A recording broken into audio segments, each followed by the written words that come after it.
प्रिय छात्राओं, अभी मन से कई छात्राओं ने देश प्रेम की कविताएं या अपने विचार व्यक्त किए। उन विचारों में 2-3 विचार बहुत महत्वपूर्ण थे। मेरी बात की तरफ ध्यान रखो। मैं आपसे कुछ सवाल करूंगा, उसके जवाब देना होगा आपको। एक बच्ची ने बोला था कि हमारे देश में अमीरी गरीबी है, समतापूर्ण व्यवहार नहीं है, सामाजिक भिन्नता है।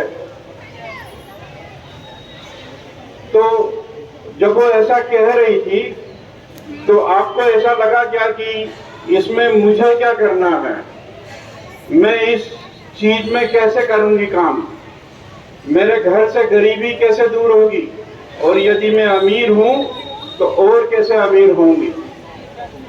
यदि आपको अमीर होना है, यदि आपका घर 2 कमरे का है उसको 4 का करना है, हवाई जहाज को केवल उड़ते हुए नहीं देखना है, उसमें बैठना है, तो ये सब चीजें आपको अहिल्या आश्रम से प्राप्त होगी। अहिल्या आश्रम की कक्षाओं में यदि आप मन लगाकर काम करेगी, मन लगाकर पढ़ाई करेंगी, तो आपको ये वो दिन दूर नहीं जब आपको सपने साकार करने का मौका मिलेगा। आज आप छोटे हैं तो आपके दिमाग में ये भी आया होगा कि मैं भी देश सेवा करना चाहती हूँ, लेकिन देश सेवा कैसे करूं, मैं तो अभी छोटी हूँ। तो देश सेवा की कोई उम्र नहीं होती, कोई जाति नहीं होती। आप जहां पर हैं वहीं से देश सेवा कर सकते हैं। और वो कैसे कर सकते हैं? आप यदि पूर्ण शिक्षा ग्रहण करेंगे, आधी अधूरी नहीं, कैसी पूर्ण, यहाँ पर भी अच्छे से नंबर लेके पास होंगे, कॉलेज में भी अच्छे से नंबर पास होंगे, फिर आप अपने उद्योग धंधे या बड़े बड़े पदों पर आप जब जाएंगे तभी तो आप देश की सेवा और सीधे से कर पाएंगे कि नहीं कर पाएंगे?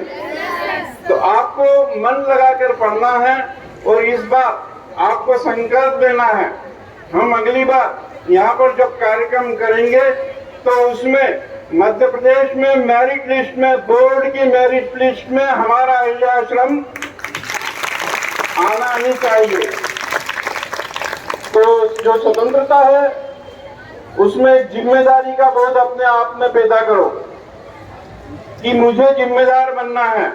मैं यदि पढ़ाई करूंगी तो ही मेरा घर आगे जाएगा, तो ही मेरा विकास होगा, अन्यथा गुलामी पूर्ण जीवन जीना पड़ेगा। आपने मिट्ठू देखे हैं?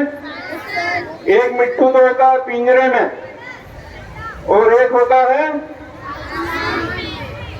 पिंजरे वाले मिट्ठू को सब खाने को मिलता है कि नहीं मिलता? और अच्छा भी मिलता होगा, लेकिन वो फड़फड़ाता है कि नहीं? तो आप, और एक मिट्ठू क्या होता है, आसमान में उड़ता है, उसको जहां पर बैठना होता है वो वहां बैठता है, जहां रहना होता है उसको वहां रहता है। तो जो पिंजरे में है वो गुलाम है बेटा, वो, और जो आसमान में है वो स्वतंत्र है। यदि आपको भी आपका जीवन तय करना है, यदि आप पूर्ण शिक्षा ग्रहण नहीं करेंगे, आधी अधूरी शिक्षा ग्रहण करेंगे, तो फिर आप भी वो पिंजरे के समान मिट्टू हो जाएंगे। आप, आपके मन में जो अच्छे चीजें रहेगी जिनको आप करना चाहते हो वो नहीं कर पाओगे। और यदि आपने खूब अच्छे से मन लगाकर मेहनत करी तो फिर आप खूब आगे तक जा सकते हो। फिर उम्र का भी महत्व है। यदि आप इन 3-4 सालों में मेहनत नहीं करोगे और सोचोगे कि मैं बाद में करूंगा या बाद में करूंगी, तो वक्त आपके हाथ से निकल जाएगा। जो कुछ करना है वो अभी करना है। जिंदगी की नींव अभी है। एक उदाहरण देके समझा रहा हूं मैं आपको।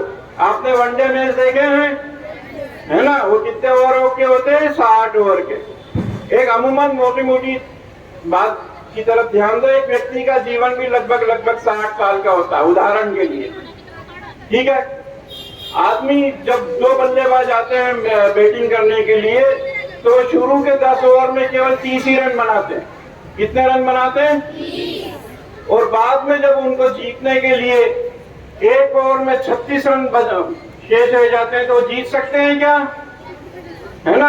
तो आपको शुरू से अच्छे से आगे बढ़ना है। आपको आपकी जिंदगी को शुरू से औसत रूप से अच्छी जीना है, तभी आप आपका भविष्य कर पाओगे, और वो सब आप में है।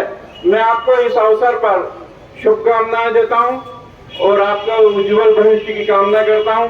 धन्यवाद। बहुत बहुत धन्यवाद सर इस ओजस्वीपूर्ण भाषण